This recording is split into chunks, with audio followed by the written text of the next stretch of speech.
அன்பே சிவம் மனமே குரு என்றுணர்த்திய குருவே போற்றி. சொல்லுப்பா. சரிங்க, இந்த நம்ம உபதேசத்தில் ஸ்தூல உபதேசம் சூட்சும உபதேசம் இருக்குங்களா ஐயா? இருக்குதுப்பா. கழுத்துக்கு கீழே கொடுக்குறதெல்லாம் ஸ்தூல உபதேசம், கழுத்துக்கு மேலே கொடுக்குறதெல்லாம் சூட்சும உபதேசம். அது அதில் இந்த முதல் 4 உபதேசம் வந்து கழுத்துக்கு கீழே தான் வர மாதிரி. 3 உபதேசம் தான் கழுத்துக்கு கீழே, மீதி உபதேசம்லாம் கழுத்துக்கு மேலே. ஆமாங்க. அது எப்படி நடக்குதுன்னு தெரியல. மீதி 3 உபதேசமும் நீ செய்கிறது உனக்கு தெரியும். ஆனால் கழுத்துக்கு மேலே வாங்குகிற உபதேசம் எப்படி நடக்குதுன்னு உன்னாலே அறிய முடியாது. அறிய முடியாது, இது ரகசியம். அறிஞ்சது ஸ்தூலம். இப்போ உள்ள உயிர் இருக்குது, பார்க்க முடியுதா? ஆனால் உடலை பார்க்க மாட்டுது. இதுதான் ஸ்தூலம் சூட்சமன்றது. உள்ளே இருக்கிறது அறிய முடியல, அது ரகசியமாக இருக்குது. ஆனால் பார்த்தது அடையாள பொருள், இது வெளியே தெரியுது. அதனால் உபதேசங்களும் அப்படி இருக்குது. செய்யணும்பா, செய்தால்தான் பலன், செய்யாமல் ஒரு பயணம் கிடையாது. சரிங்க. ஒரு மனிதனும் தன்னை பற்றி தெரிஞ்சுக்கணும், அதுதான் அவனுக்கு உதவும். உலகத்தை பற்றி தெரிஞ்சுக்கிட்டால் எனக்கு என்ன உதவும்? ஊரை பற்றி தெரிஞ்சுக்கிட்டால் எனக்கு என்ன உதவும்? அவர் இப்படி இருக்கிறாருங்க, இவர் அப்படிங்கிறார், அவர் எப்படின்னாங்கிறார், நீ எப்படிங்கிறன்னு யோசி. அதனால் ஒவ்வொரு மனிதனும் தன்னை உணரணும். தன்னை எவன் ஒருத்தன் உணர்ந்தானோ தலைவனை பார்க்கலாம். தன்னை உணராதவனுக்கும் தலைவனுக்கும் உறவே கிடைக்காது சாமி. இதுதான் ஆன்மீகம். ஒரு கல்யாணம் ஆகலை, ஒரு பிள்ளைக்கு கல்யாணம் பண்ணோம், உடனே கடன் வாங்கி பெரிய வம்பு பண்ணி கல்யாணம் பண்ணுறேன். ஆமாம், அது செயலாக்கணும்னு விரும்புகிறல்ல. எவனுக்கோ கல்யாணம் பண்ணி நாளைக்கு உன்னை ஒதுக்கி போகிற புள்ளிக்கு நீ இவ்வளோ கடன் கட்சி வாங்கி கல்யாணம் பண்ணி வைக்கிறியே, நீ வாழறதுக்கு உன் நினைவோடு வச்சுக்கணும். என்ன பயணம்? செயல் இல்லாத செயல் புரியணும். உன்னுடைய கடமைகள், உன் பிள்ளைக்கு சோறு போடுறது, உன் பொண்டாட்டிக்கு சோறு போடுறது, உன் பிள்ளைக்கு கல்யாணம் பண்ணுறது, அது கடமை தான். ஆனால் அதனால் உனக்கு ஒரு பயணம் கிடையாதுயா. இதை புரிஞ்சிக்க மாட்டேன்றீங்க. உனக்கு பின்னாடி ஆபத்துக்கள் தான் நிறைஞ்சிருக்குது. பொண்ணாலேயோ பிள்ளைங்களாலேயோ எல்லாருக்கும் பகை காத்திருக்குதே தவிர உறவு காத்திருக்க. உறவு மாதிரி தெரியும், உன் மனசை துன்புறுத்துவாங்க. அதை நீ உணரும் போது தான் தெரியும், நான் சொல்லும் போது தெரியாது. வணக்கம் அப்பா, எல்லாருக்கும் ஆத்ம வணக்கம். இப்போது நான் ஒரே ஒரு விஷயம் மட்டும் சொல்லிட்டு போயிடுறேன். 4 மாதத்துக்கு முன்னாடி பௌர்ணமிக்கு வந்துட்டு நான் வீட்டுக்கு போயின்னுக்கிறேன். பஸ்ஸில் கை இப்படி வச்சு தூங்கின்னு இருக்கிறேன். பஸ் சீட்டில் உட்காந்துட்டு தர்ம போதகர்னு தலையில் வந்துச்சு. அப்போவே அந்த பஸ்ஸு சவுண்டுலேயே எடுத்து அப்பாவுக்கு மெசேஜ் போட்டேன், தர்ம போதகர்னா என்ன அப்படின்னு சொல்லிட்டு. அப்புறம் அது அப்படியே இருந்தது. அப்புறம் இன்னொரு நாள் பாடம் பண்ணிவிட்டு எந்திரிக்கும் போது ஆத்ம ஞான சபைன்னு வந்தது. ஆத்ம ஞான சபைன்னா என்ன அப்படின்னு எனக்குள்ள ஒரு கேள்வி. அதை நான் யாருக்கிட்டையுமே கேட்கவே இல்லை. அப்புறமா இந்த பாடல்களெல்லாம் கவனித்து பார்க்குறேன். குரு 108 போற்றிலையும் போதம் சொல்லிட்டு அந்த வார்த்தை வரும். அப்போது அப்பாக்கிட்ட வந்து ஒருத்தவங்க ஒரு கொஷின் கேட்குறாங்க, போதம் அப்படின்னா என்ன அப்படின்னு சொல்கிறாங்க. அது அறிவுன்னு அவங்க சொல்கிறாங்க. அப்போது தர்ம போதகரின் ஆத்ம ஞான சபைக்கு உங்களை அன்புடன் வரவேற்கிறேன் அப்படின்னு மைண்டில் வந்துடுச்சு. அப்போது நம்ம ஐயா வந்து உலக மக்களுக்கு தர்மத்தை செஞ்சுட்டு அதை மற்றவங்களும் செய்யணுன்ற அறிவுரையை சொல்கிறாரு. அப்போது இந்த சபைக்கு பேர், நம்ம ஆத்மா ஞானம் பெறுறதுக்காக இந்த சபையில் ஒரு மாதமும் அப்பா உட்காந்து பேசுகிறாரு. ஐயாவும் இதுக்கு முன்னாடி எவ்வளவோ பேசிட்டாரு, இன்னமும் பேசிட்டு இருக்கிறாரு. அதனால் இந்த சபைக்கு பேர், இந்த இடத்துக்கு பேர் உலக தர்ம போதகரின் ஆத்ம ஞான சபை அப்படின்னு மைண்டில் வந்துச்சு. இதை சொல்லதுக்கு தான் அப்போ நான் வந்தேன், வேறு எதுக்காகவும் இல்லை. அப்புறம் எனக்கு ஒரே ஒரு கேள்வி மட்டும் இருக்குது. மனம் மனத்தினில் ஒடுங்கி என் மாயையெல்லாம் நீக்கி தூய ஒளி கிளம்பி என் துன்பமெல்லாம் தீர்த்து தாயை காட்டி தந்தையுடன் சேரவும் அருள் புரிய வேண்டும். அப்போது அம்பாள் கீழே இருக்காங்க, சிவன் மேலே இருக்கார். இதில் வந்து மூச்சு என்ற காற்று வந்து இந்த உபதேசத்து மூலயமா கொண்டு போயிட்டு உச்சியில் சேர்த்ததால் அந்த குருட்டு கிழவனாக இருந்த சிவனுக்கு கண்ணு வந்துடுது. இது இப்படி இருக்கும்போது அருள் புரியுறது யார் அப்பா? இதில் அருள் புரியுறது யாரு? மனம் மனத்தில் மாயையெல்லாம் நீங்கணும் அப்படின்னா எல்லாரும் ஆசைப்படுறோம். மாயை நீங்கணும் என்ன பண்ணலாம்? கோயில் குளத்தை போக முடியுமா? ஏதாவது பரிகாரம் உண்டா அப்படின்னா மாயை நீக்கத்துக்கு இங்கே எதுவும் பரிகாரம் இல்லை, நோயை நீக்கத்துக்கும் பரிகாரம் இல்லை, கர்மா வழிபட்டுக்கும் பரிகாரம் இல்லை. ஒரே ஒரு கோயில் தான். நம்ம மனசுக்குள்ளே ஒதுங்கினால் மட்டும்தான் மாயையானது விலகி நிற்போம்.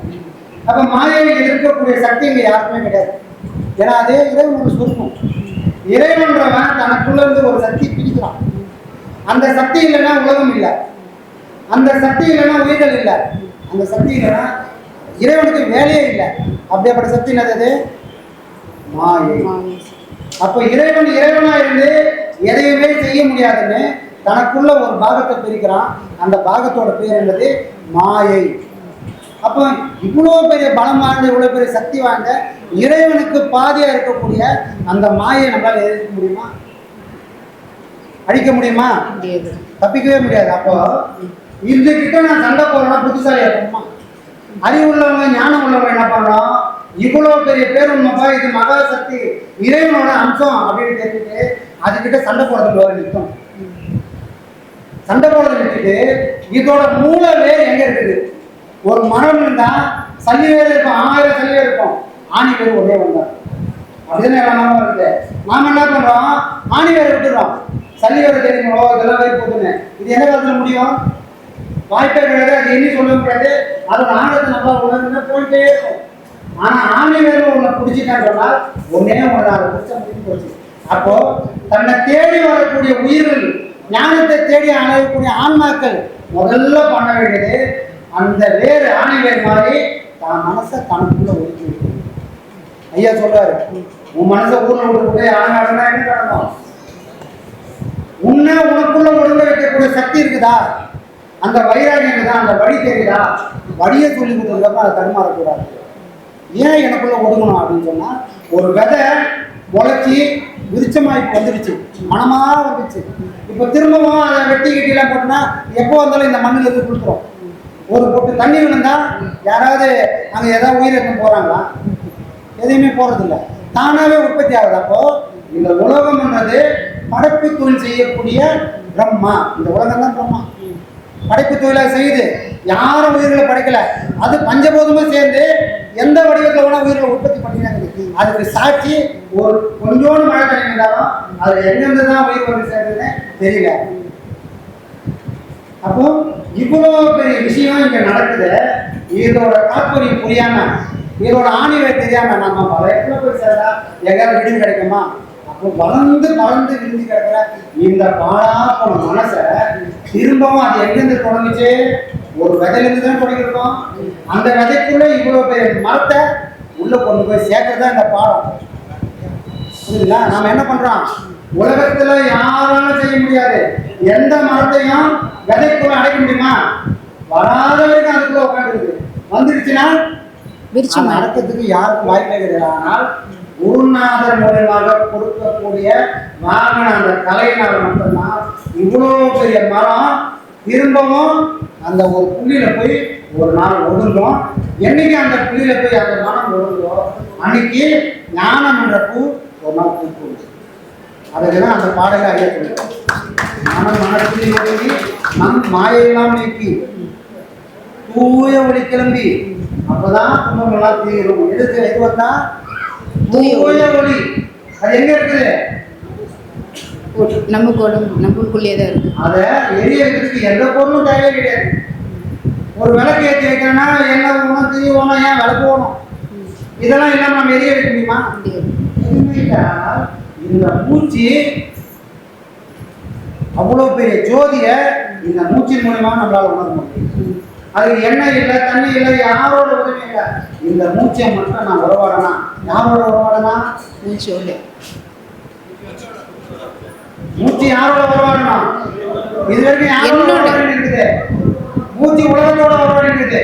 அதனாலதான் மூச்சு வெளியே வருது. பாடம் பண்றீங்க, சராசரி வாழ்க்கையில ஓடுற மாதிரி பாடம் பண்ணும்போது நம்ம மூச்சு ஓடுதா? அப்ப சராசரி வாழ்க்கையில மூச்சு யாரோட உறவாடிக்குது? உலகத்தோட உறவாடினால மூச்சு தன்னால வெளியே போய் தன்னால உள்ள வருது. உலகத்துக்கு அதெல்லாம் உறவுது. பாடம் பண்ணும்போது வெளியே போற அளவெல்லாம் குறைஞ்சி எனக்குள்ள ஓடுது. அப்போ அது எங்க உருவாடுது? என் மனசோட உருவாடுது. மனசோட உருவாடாத மூச்சு ஒரு நாளும் தன்னை பார்க்கவே முடியாது.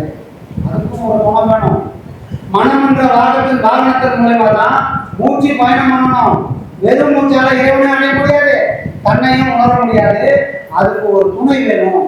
அந்த துணை யாருன்னு சொன்னால் இந்த மனம்தான். மனமும் மூச்சும் ஒன்று சேர்ந்து விளையாடனா மட்டும்தான் தன்னை உணர முடியும்.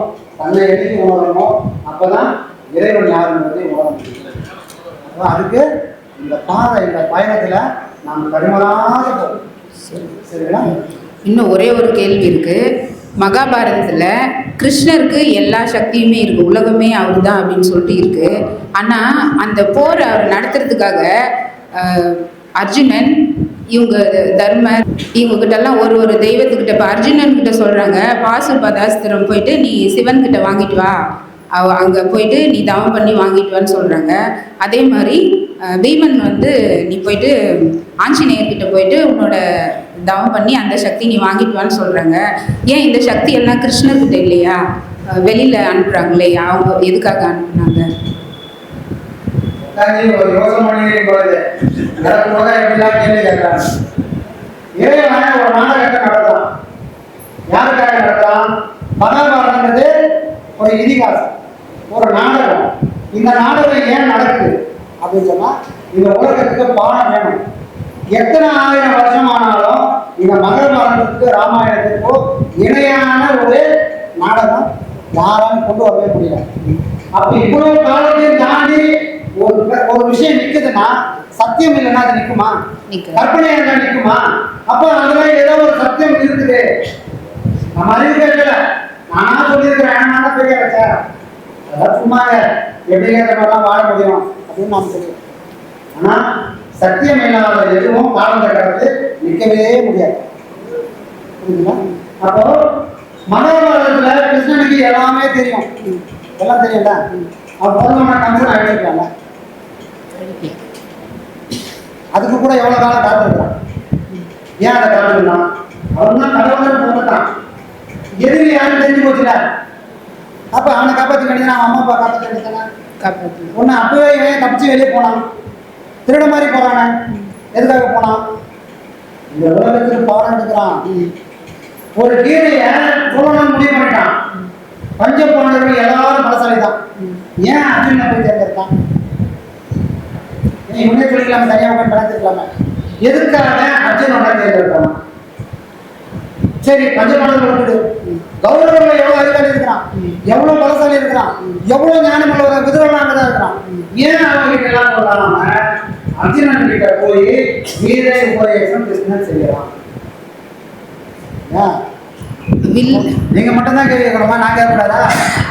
அவர் வில்லாளி, வில்லாளி, வில்லாளியா? தந்தை பக்கத்துல வருவான். இவங்க ஞானத்தை போதிக்கிறான். அப்போ அவன் யாருக்குமே இல்லாத ஒரு தகுதி, நாமெல்லாம் பார்க்காத ஒரு பக்கத்தை கிருஷ்ணன் அர்ஜுனன் கிட்ட பார்க்கலாம். அது என்ன அந்த பக்கத்துனா, இவன் ஒருத்தருக்கு தான் ஞானம் இருக்குது. அந்த ஞானத்தை வீரம்ன்ற ஒரு அடையாளம் மறைக்குது. அப்போ வீரத்தை நான் வந்து வெளிப்படுத்தணும்னா இவனுக்கு ஞானத்தை உணர வைக்கணும். கிருஷ்ணன் ஒரு வருஷமா சொல்லி வரான், அர்ஜுனன் உன்ன மாதிரி ஊம்படி இல்லை. ஒரு விஷயத்த சொல்லும் போதும் கிருஷ்ணன் எது கேள்வி கேட்கறான்? யாரால கேள்வி கேட்க முடியும்? யாரும் ஒருத்தர் உள்ள வாங்கி இருக்காங்களோ அவங்களுக்கு தான் கேள்வி வரும். அப்ப அர்ஜுனனை தவிர யாருமே ஞானத்தை உள்வாங்கின்னு கிருஷ்ணன் கிட்ட கேட்கக்கூடிய நிலையில யாருக்கும் தகுதி இல்லை. கௌரவர்களுக்கும் தகுதி இல்லை, பஞ்ச பாண்டவர்கள் யாருக்கும் இல்லை. ஒரே ஒருத்தன் மட்டும்தான், அது அர்ஜுனனுக்கு மட்டும்தான் இருக்கு. அப்போ இதெல்லாம் எதற்காக சொல்றான்? நாம கூட அபிமன்யு மாதிரி ஆகக்கூடாதுன்னா ஐயா மாதிரி ஒரு கிருஷ்ணன் வந்து நம்மளெல்லாம் அர்ஜுனன் மாதிரி ஆத்மா முயற்சி பண்றாரு. அர்ஜுனனுக்கு தெரியும், அபிமன்யுக்கும் தெரியும், ஒன்னே ஒண்ணு தெரியாது. இவனுக்கு போ தெரியும், எங்க வர தெரியாது. போ தெரிஞ்சது எல்லாரும் போயிடலாம். திரும்ப வர வழி வந்துட்டோமா அபிமன்யு செத்த மாதிரி நானும் செத்துருவேன். அப்போ இங்க அபிமன்யை உருவாக்குறதுக்கு அல்ல ஐயா, எல்லாரும் அர்ஜுனன் ஆகணும். அப்பதான் கீதைன்ற ஞானத்தை அர்ஜுனன் பண்ண மாதிரி ஐயாவோட ஞானத்தை நாம் எல்லாரும் உணர முடியும். ஒரு வழியில் அவரும் எங்கேயுமே முடிக்கவே இல்லை. நான் சொல்லியிருக்கேன், ஐயா எங்கேயுமே ஒரு கேள்விக்கு பதில சொல்லிட்டு அவ்வளோதான் இந்த கேள்வி பதில் அப்படின்னு முடிக்கவே மாட்டாரு. அந்த பதிலுக்கு பின்னாடி ஒரு கேள்வியை சூட்சமாக மாற்றி வச்சிருப்பாரு. அறிவுள்ளவங்க, ஞானம் உள்ளவங்க யாராவது திருப்பி நம்ம கிட்ட கேட்க மாட்டாங்களா, என்கிட்ட ஒரு விஷயத்தையும் வாங்கிக்க மாட்டாங்களா அப்படின்னு காத்திருந்தாரு. ஆனா நமக்கு அவ்வளவு பக்குவம் இல்லை. அவரையும் புரிஞ்சுக்கல, அவரோட ஞானத்தையும் புரிஞ்சுக்காதனால நம்ம கேட்டதுக்காக போய் சொல்றாரு அப்படின்னு எல்லாத்தையும் வாங்கிக்கிட்டு போயிடுவாரு. ஒரு ஞானி எங்கேயுமே புஸ்தகம் வச்சு தன்னோட வாழ்க்கையையோ தன்னோட வார்த்தையையோ முடிக்க முடியாது. அது கமெண்ட் போட்டுக்கிட்டு போயிட்டே இருக்கும். யாரெல்லாம் அவங்க தேடி வராங்களோ, யாரெல்லாம் உண்மையிலே வேட்கை இருக்குதோ அவங்களுக்கு உடலால மறைஞ்சாலும் உயிரால பதில் கிடைச்சிக்கிட்டே இருக்கும். அந்த பதிலை இன்னைக்கு நமக்குள்ள பல பேர் அதை அனுபவிக்கிறோம். ஐயா, என் மனசுல ஒரு கேள்வி இருக்குது, அந்த கேள்விக்கான பதில் ஒரு வீடியோ மூலியமாவோ இல்லை ஒரு சிந்தனை மூலியமாவோ எனக்கு வருது. அந்த விதை யாரு அப்படின்னு சொன்னா கிருஷ்ணமாரி ஐயா வந்து நமக்கு உபதேசம் பண்ணலாம். புரியுங்களா? அப்போ அவன் ஏன் பண்ணலை அப்படின்னு சொன்னால், அவன் பண்ணால் நமக்கு படிக்கக்கூடிய பாடமாக இருந்திருக்காது. அது தெய்வத்தோட லீலையாக மாட்டிருக்கா. அது நம்ம பாடமே கற்றுக்க முடியாது. மனுஷனை வச்சுக்கின்னு மனுஷனை சண்டை போட விடுறான். அப்போ இவங்க ரெண்டு பேரையும் உதாரணமாக ஒருத்தன் பார்க்குறான். அவன் யார் கூட இருக்கிறான்? பலத்தை நம்பி ஒரு குரூப் இருக்குது, பகவானை நம்பி ஒரு குரூப் இருக்குது. பலத்தை நம்பின எல்லாரும் சத்தான், பகவானே கதின்னு இருக்கிற எல்லாரும் வாழ்ந்துன்னு இருக்கிறோம். அதனம்மா இதை உலகத்துக்கு சொல்கிறதுக்கு தான் அவன் கீதையை சொல்கிறான். இவ்வளோ பெரிய நாடகத்தையும் அவன் நடத்துகிறான். எல்லாமே வாழ்க்கையில் பாடம்தான். யாரெல்லாம் கற்றுக்கணும்னு நினைக்கிறாங்களோ அவங்களுக்கு காலத்துக்கும் பாடம் கிடைச்சிக்கினே இருக்கும். அது 18 பாடத்தோடு நிற்காது, அதுக்கப்புறமும் பாடங்கள் இருக்குது. அந்த பாடம்லாம் நமக்கு கேள்வி வந்தால் மட்டும்தான் கிடைக்கும். 18 பாடம் வாங்கிட்டேன் நான் தான் பெரிய ஆளுன்னு போனால்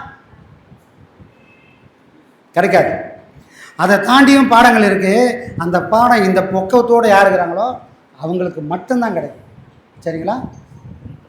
நீங்கள் உங்கள் பேச்செல்லாம் கேட்கும்போது ஐயா வந்து எப்படிப்பட்ட ஒரு தெய்வன்றது மனசுக்குள்ளே ஒன்றுமே இல்லை. அப்படியே அந்த மெழுகுவத்தி ஏற்றுனா அந்த ஒழுகுது பார்த்தீங்களா, அந்த மாதிரி கண்ணிலேருந்து தண்ணி தான் அப்போ வருது. அவர் வந்து அந்த மாதிரி குருவுக்கு நான் சீடன் கூட கிடையாது. இந்த தெருவில் போச்சு பார்த்தீங்களா தூசி, ஐயாவோட கால் பக்கம் இருக்கிற ஒரு தூசி, அவ்வளோதான் அப்பா. ஆத்மாவனம்.